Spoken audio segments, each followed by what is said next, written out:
Warangal BRS అభ్యర్థి ఎంపికపై focus పెట్టారు కేసీఆర్. ఎర్రవెల్లి ఫామ్ హౌస్ లో వరంగల్ ముఖ్య నేతలతో కాసేపట్లో భేటీ కాబోతున్నారు కేసీఆర్. అభ్యర్థి ఎంపికపై చర్చించనున్నారు. ZP chairman Sudheer MP ticket ఆశిస్తుండగా అనూహ్యంగా మాజీ మంత్రి రాజయ్య తెరపైకొచ్చారు. కేసీఆర్ నుంచి పిలుపు రావడంతో రాజయ్య వెంటనే ఫామ్ హౌస్ కు బయలుదేరారు. అయితే ఫామ్ హౌస్ లో జడ్పీ చైర్మన్ సుధీర్ ఉన్నారన్న సమాచారంతో రాజయ్య మధ్యలోనే ఆగారు. గోరారం దగ్గర ఓ హోటల్లో దిగారు. కేసీఆర్ ఫోన్ కోసం ఆయన ఎదురు చూస్తున్నారు. వరంగల్ ఎంపీ టికెట్ తనకే వస్తుందని ధీమాతో ఉన్నారు రాజయ్య.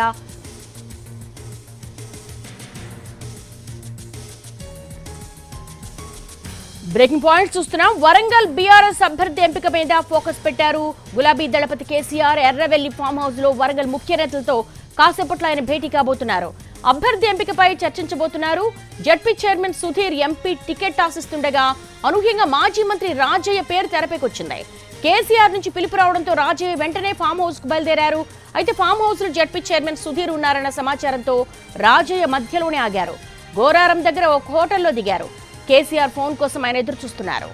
వరంగల్ ఎంపీ టికెట్ తనకే వస్తుందని ధీమాతో ఉన్నారు రాజయ్య.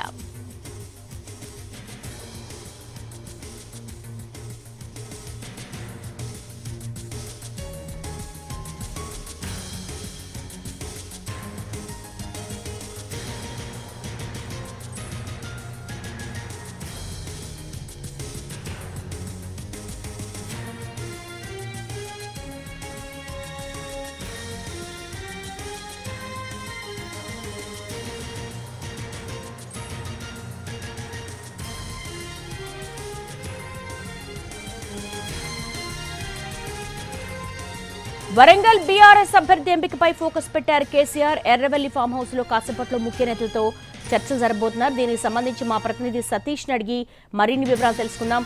సతీష్, ఫామ్ హౌస్ లో ఆల్రెడీ సుధీర్ వెయిట్ చేస్తుండగా రాజయ్యకు పిలిపెళ్ళినట్టుగా తెలుస్తోంది.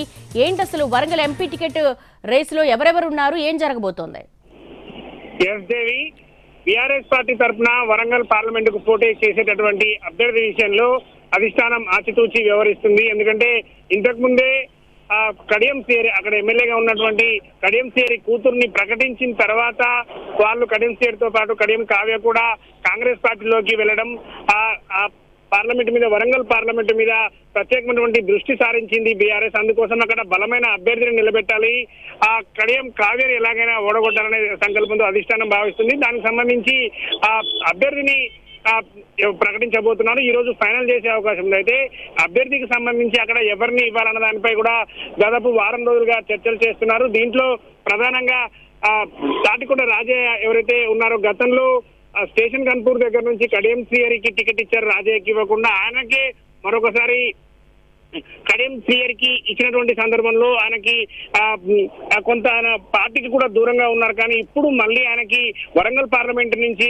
కొంత బలం ఉంటుంది. ఆయననే అక్కడ అభ్యర్థిగా పెడితే ఉన్నటువంటి శ్రేణులన్నీ కూడా, పాత శ్రేణులన్నీ కూడా కలిసి పనిచేస్తాయి అనే విధంగా కూడా ఆలోచిస్తున్నారు. అందుకోసం తాటికొండ రాజయ్యని ఇక్కడికి ఫామ్ హౌస్ పిలిపిస్తున్నారు. ఆయనతో పాటుగా జడ్పీ చైర్మన్ గా ఉన్నటువంటి సుధీర్ కుమార్ పేరు కూడా వినిపిస్తుంది. సుధీర్ కుమార్ ని కూడా ప్రకటిస్తారని గత 2 రోజుల క్రితం చర్చ జరిగింది. కానీ కొంత అక్కడ అంటే రాజకీయంగా గతంలో అక్కడ ఎమ్మెల్యేగా పనిచేశారు, ఉప ముఖ్యమంత్రిగా కూడా పనిచేసినటువంటి రాజయ్య అయితే ఖచ్చితంగా గెలిచే అవకాశం ఉందని కూడా ఆలోచిస్తున్నారు. అయితే ఇప్పుడు ఫామ్ హౌస్ లో వరంగల్ జిల్లాకు సంబంధించినటువంటి సీనియర్ నాయకులతో పాటుగా ఇటు సుధీర్ కుమార్, అదేవిధంగా రాజయ్యని కూడా, సుధీర్ కుమార్ ఆల్రెడీ అక్కడ ఉన్నారు. రాజయ్య మరికొద్దిసేపట్లో ఇక్కడికి ఫామ్ హౌస్ దగ్గరికి చేరుకోబోతున్నారు. మరికొద్దిసేపట్లో వాళ్ళతో చర్చించిన తర్వాత అభ్యర్థిని ఫైనల్ చేసేటువంటి అవకాశం ఉంది, ప్రకటిస్తారు కూడా అని చెప్తున్నారు. అయితే ఇక్కడే చాలా కీలకమైనటువంటి అంశం ఉంది.